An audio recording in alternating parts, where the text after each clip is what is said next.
Hello, everyone. Logan Hertz with Hazeltine LLC. We are on part three of answering objections to infinite banking, going through this one article by the wealthy accountant.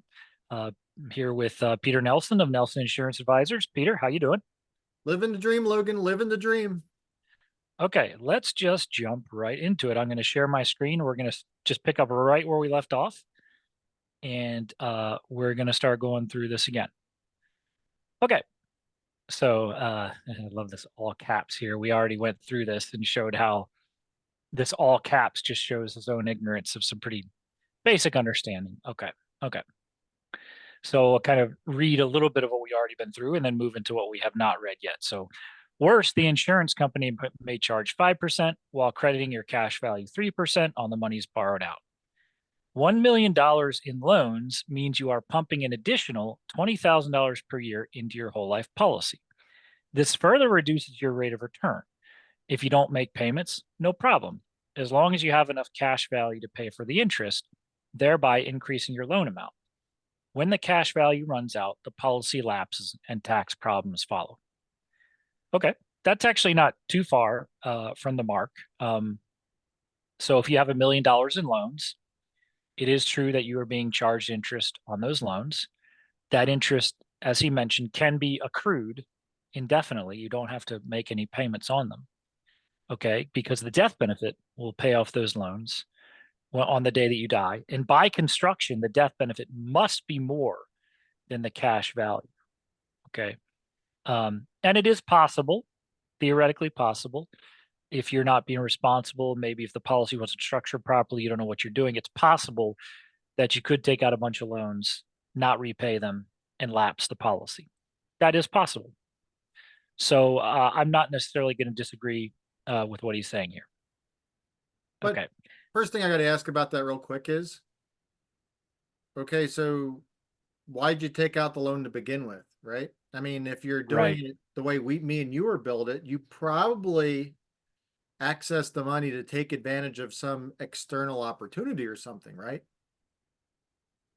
Right. The question is always is as compared to what? If your policy lapses because you took out a bunch of loans, that tells me you're not financially responsible and it really doesn't matter what you're doing. It's not going to work. That has nothing to do with infinite banking. That's a problem with you. Okay. That's not a problem with the infinite banking concept. If you are not financially disciplined and financially responsible, this strategy will not work for you. Period. Okay. If you can't handle debt, don't take out a mortgage. Now, If you, yeah, let me just mention real quick because I just thought of it, and I'll probably forget if I don't mention this real quick. I did have one some years ago. It wasn't my client, but it was someone else's client. The policy lapsed a month before they passed away, but the family, they had gone into a home. The family had maxed out the entire policy. We told them what was going to happen. Like, you got to at least pay the interest.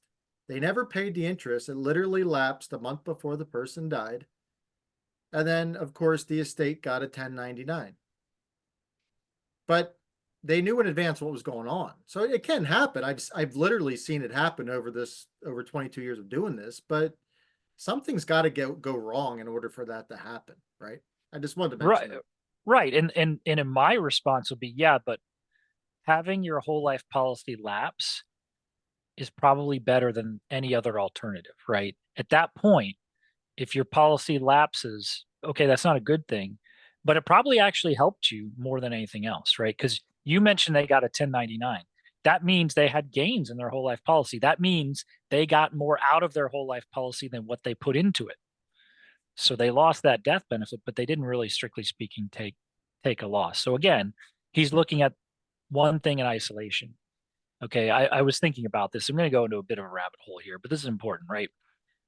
Because they don't understand the infinite banking concept, they can't hold all of the mechanics together in their head. And so they always get myopically focused on one mechanic in isolation, right?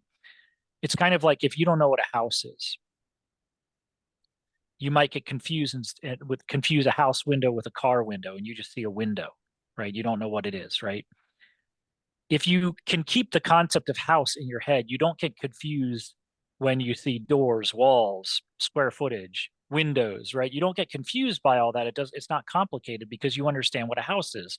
So you can hold all that together in your head, right? If you understand what the infinite banking concept is, you don't get confused about policy loans, interest rates, cash value growth, death benefit, policy lapsing, surrenders. Like none of this confuses you because you have this overarching unifying principle. And you understand each of these individual mechanics are subordinated to that principle, right? So people get confused. So if you don't understand the infinite banking concept, then it's easy to get lost in the mechanics of, well, how does a policy loan work, right? And what interest rate am I being charged? And what interest am I earning in the policy, right? And get focused on these mechanics in isolation.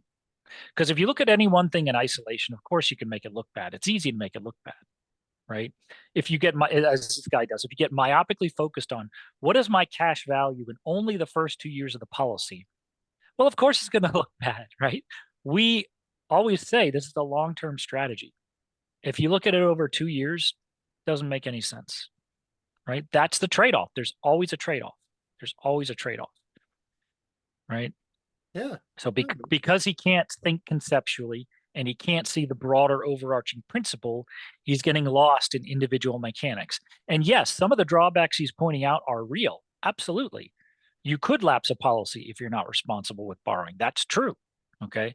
But the question, as always, is as compared to what, right? If you lapsed a policy because you overloaned it, you had something else going on in your financial life that was going to ruin you anyway. And your whole life policy probably helped still. It would be better to keep it in force, but you got all your cash value out by way of a loan, right? So you didn't Yeah. necessarily lose anything, right? I mean, did he bother to mention about what we like to talk about? How about what? J.C. Penney, Ray Kroc from McDonald's, Walt Disney, all the times that guys have accessed the loans to save their companies or to build their companies? Did he mention any of that? That's it's just like it's just a hit piece, let's face it. And we know that, Right. but it's just Right. like Right. it's a hit piece. Right. And by the way, some of the companies I work with have what's called an overloan protection rider that ensure that this scenario cannot happen. Absolutely. Good. That's important to point out. I'm sure he's never heard of an overloan protection rider. But he claims to know what policy structure means, right? Right. Which to him just means you're working with a mutual company, right? Well, all the companies I work with meet his description of quote unquote properly structured. But notice again how he can't even make distinctions. He says policy structure, but he's actually talking about company selection. That's different from policy structure. And yes, pick a good company, sure. Pick a mutual company that pays a strong dividend, yes. But that's not policy structure. That's company selection. Different, but he can't make that distinction. Right. I mean, he couldn't tell you who are the three best. I would bet if you'd ask him who are the three best IBC companies out there. Well, we could And tell why? him. And Yeah, why? yeah, we could tell him, right? But he Right. really couldn't. Right. Anyways, Yep. Yep. So as always, it just illustrates his own misunderstanding of the infinite banking concept and whole life insurance policy mechanics as well, which are two different things, right? Infinite banking and whole life insurance, two different things, but he's confusing the two as always. He thinks infinite banking is just a sales pitch for whole life. It is not. it is Okay. kind of funny though. He is using the illustration of one of the three best IBC companies though, so that's kind of interesting too. Even if the insurance company credited your cash value for 100% of the interest you are paying on the loan, you are still not getting a free ride. You are paying for the interest credited to your cash value for the amounts loaned out. Yes, you pay interest to the insurance company. Duh, everybody knows that. This is a big reveal to him, but not to us. When you take out a policy loan, the insurance company charges you interest. Same as when you borrow against your house. You get charged interest. And no, that interest doesn't go to you, it goes to the insurance company. So we've been over this before. But again, the question is as compared to what? That interest you're going to be paying anyway. No matter how you finance any purchase or investment you make, you are paying interest. The difference is with IBC, you recover the lost opportunity cost because you're still earning on that same principal balance. That's the difference. So nobody is claiming you're not paying interest. You are, of course. All right. Oh my gosh, he's not going back to the sinking fund, is he? Well, hold on. It's funny because he says you are still not getting Oh, a free ride, but oh, yet he's claiming he's going to give us a free ride, right? In this idea he's coming at the end, he's telling us it'll cost you nothing. So he's claiming you can get a free ride with his alternate strategy. So I'm really interested to see that, right? So no, nobody's telling you you're getting a free ride. You're not getting a free ride. There is no free lunch. It's all trade-offs. Okay. He's the one claiming you can get a free ride. Okay. Yes, each insurance company whole life policy properly structured for infinite banking will vary, but it's easy to see you are not getting something for free. Again, that's a straw man argument. Nobody ever claimed you were getting anything for free. Of course not. No. Here we go. If you use the same method with a sinking fund, as we discussed above, your account balance, a de facto cash value, if you like, will increase. And that is what you want from your sinking fund if you want to maintain buying power as prices climb over time. No magic involved. No, a sinking fund doesn't work the same way because if you want to use money from your sinking fund, you have to withdraw it.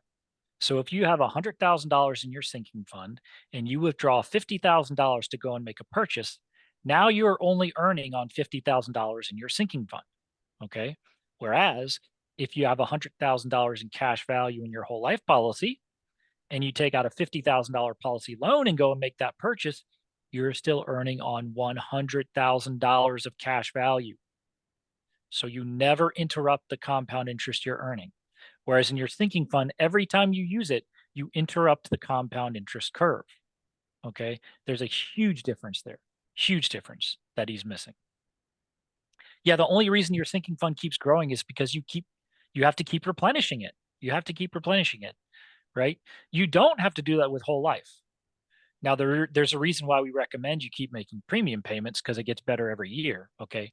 But in Nelson Nash's example, you only contribute to the policy for I think the first 7 years, maybe 5 years, and then you don't contribute anything more. And it keeps earning for you. Okay? So no, it's not at all the same. All right. Now we turn to the last fatal flaw of infinite banking we will discuss in this article before offering two methods that do work. No insurance required. Okay. Keep that in mind, Peter. He's saying it'll cost you nothing.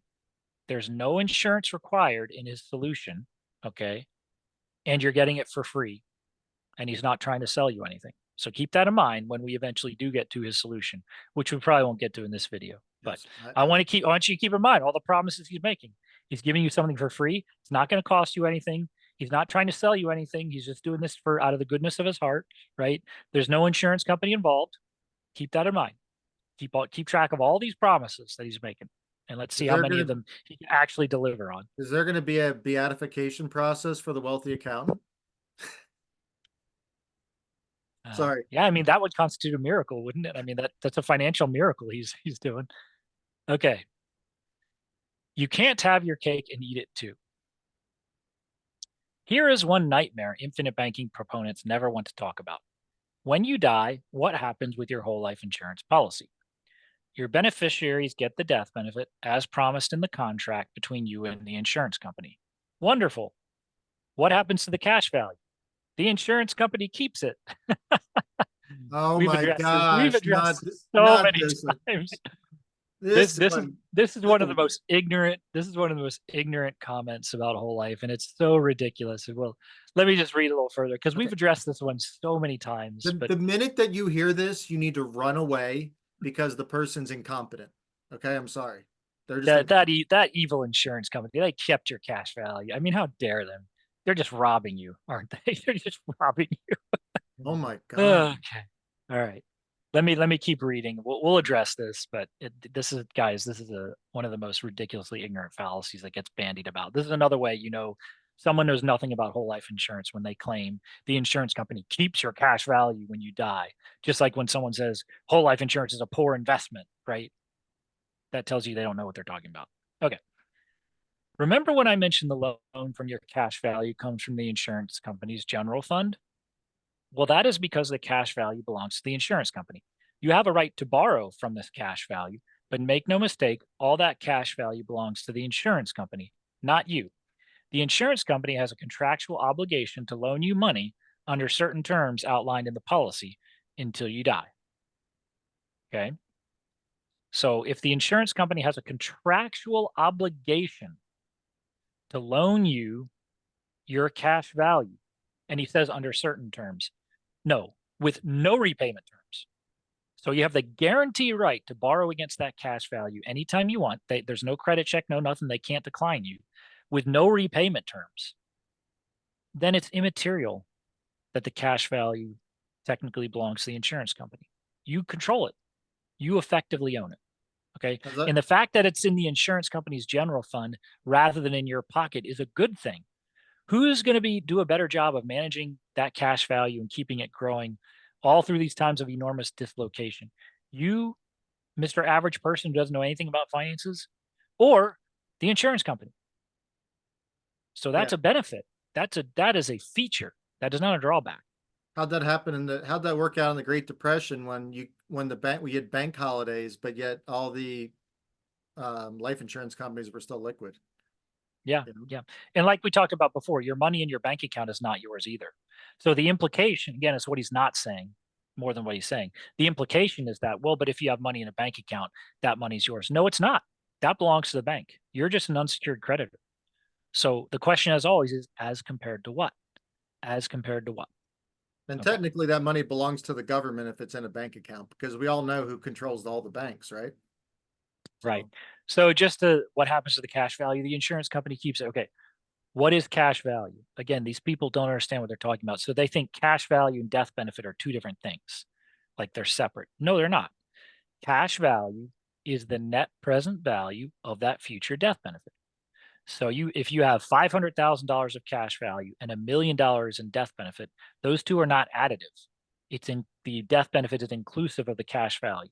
So if you die, your heirs get the $1 million death benefit, which includes the $500,000 of cash value. So $1 million is the total value of the house. $500,000 is how much equity you have in the house. Okay, but the house is still worth $1 million. If you sell the house, you get $1 million. That's it. You don't get $1 million plus the equity in the house. No, that's not how it works. Okay, so no, the insurance company doesn't keep your cash value because he doesn't understand what cash value is. Okay. In the screenshot above, you can see that if you died in year 23 of the policy at age 63 in their projection, your beneficiaries will receive 1.6 million in death benefit. The cash value stays with the insurance company, properly structured for infinite banking or not. Okay, so he's pointing here, 1.6 million in year 23. Yeah, true. Like we discussed, cash value is the net present value of the death benefit. So that 1.6 million includes the cash value. It's not additive. or like the way I like to say it is the cash value is your savings account while you're alive, and the death all cash value life insurance policy is in a nutshell is a savings account with a leveraged death benefit. Okay, that's it, right? Simple is good. Simple is good. Plus the ability to borrow against it. That's important too, right? A savings account on steroids. But that policy loan feature Yeah. is what makes infinite banking work. Because if it were just a savings account, it would be a one-dimensional asset. It'd still be great. A savings account that grows tax-free with guarantees and a leveraged death benefit and long-term care protection, that's still phenomenal. But the fact that you can use the money without interrupting that earning in the policy is what makes it the ideal tool for infinite banking for financing your purchases and your investments. Yeah. I just Notice I want didn't say anything about return on investment there. So that metric didn't come up at all. I'm not talking about returns. This is not an investment vehicle. Okay. right. It's about cash flow efficiency. It's about a financing strategy. Okay. All right. I could go on, but you get the point. There are many fatal flaws to the infinite banking concept. Life insurance companies and insurance agents love the concept and have ample reason to be blind to the fatal flaws. In the end, there are only a few reasons for using permanent life insurance, and infinite banking is not one of them, no matter how properly you structure the policy. Okay, so I know we're getting towards the end of our time, so we will maybe touch on this, what he's about to get into infinite banking alternatives in the next one, where he's got this great idea where he's going to give us a free lunch. We're going to get it all for free. It doesn't cost us anything. There's no insurance company involved. Just keep in mind all the promises he's making, and let's see how many of them he can actually deliver on, right? So All the right. question is, as compared to what? Well, he's comparing it to a unicorn scenario that doesn't exist. So of course it's going to look bad in comparison to something that's free, that costs you nothing, involves no insurance company. Like Do that's you a think unicorn scenario. we're going to see the buy term and invest the difference? I don't think so. No, I No. don't think so. Actually, no, because he's talking about an infinite banking alternative. I actually did read ahead a little bit, and I have to give him some credit. Because the alternatives he's talking about are not bad ideas. Actually, some of them are good ideas. Now, there are reasons why they're not a adequate replacement or alternative to infinite banking for reasons we'll get to. But some of the strategies he's about to suggest are strategies that you and I are familiar with and actually believe in. Okay, cool. Um, As a so disclaimer, I try to not ever read these in advance, just because I just like to, be surprised, or I want to give you the full reaction on my end. true, true. But we're never surprised, are we? it's No, never, no, it's it's almost it's always the it's same very thing. Like, predictable. It's oh very my God, predictable. it's like, let's get out the bash cash value life insurance playbook here. Let's bash IBC. Oh, option two, they keep your cash value. Yep. How many times have we heard that? Oh my And gosh. it's so ridiculous. It's yeah, that is a third grade error. That's kind of like going back to our financial malpractice series where he hears about whole life insurance and he asks as a gotcha question, what's the cap on this? Okay. You clearly don't know what The whole life cat. insurance whole life insurance does not have a cap. You're confusing whole life insurance with universal life insurance, which is like confusing a Right. car with a boat. Well, Right? unless you're It's like I'm trying to sell you a car and you ask, "What's the wingspan on that?" Ah, gotcha. And it's like, wait a minute, this is not a plane. This is a car, moron. unless you're talking about the indexed option in the whole life, but we know that guy wasn't talking about the indexing of the dividend or anything like that, because Right. And it's so funny the way he asks the question like this is gonna nail me to the wall. Like he's really got me. yeah, Same yeah, thing here. Like the insurance company keeps the cash value. See, I just destroyed your whole system. yeah, No, all you did was reveal your own ignorance about how cash value life insurance works. yeah. Okay. Well, that All was right. fun, Logan. Yeah, Well, yeah. We'll look forward to the next part where we get to see his alternative, which is going to give you just an unbelievable unicorn scenario where you get everything for free and there's no insurance company involved. So we'll nice. look forward to that. All right. I'd like to know. I mean, yeah, sign me up. Yeah, I'll take free. I'll take free. free's good. Yep. Okay. Well, thanks for your time, Peter. We'll look forward to the next one. All right. God bless God everyone. bless. Godspeed.